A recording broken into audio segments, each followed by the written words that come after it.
Down trees, this heavy rain causing some big problems for drivers out there. NBC4's Macy Jenkins continues our coverage tonight live from Burbank with more on the impact for communities all across Southern California. Macy? Hi, Colleen. Well, we certainly saw an extended rush hour with traffic going well past 7 o'clock tonight when we were live driving, giving you a live look on the freeways. Many people still crawling, struggling to make their way home because of so many slick spots. Well, we talked to plenty of drivers that are hoping the rainy days are in the rearview mirror. From Simi Valley to downtown L.A., Southern Californians faced a wet Wednesday with heavier rain than they expected. Are you guys ready for the rain to be over?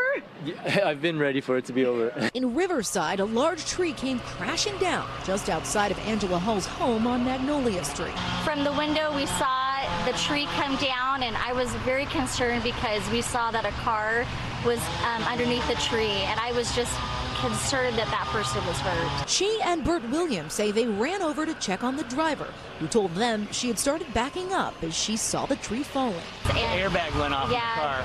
And the tree branches came through the window, so yeah. Pretty scary. Hall and Williams say the woman was taken to a hospital, but thankfully only had minor injuries.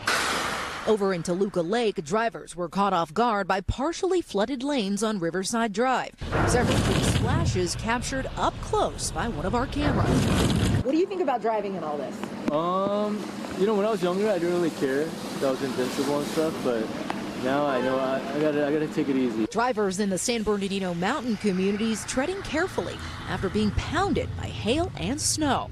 Many Californians now eagerly looking forward to more familiar sunny days. But Austin, originally from Baltimore, isn't one of them.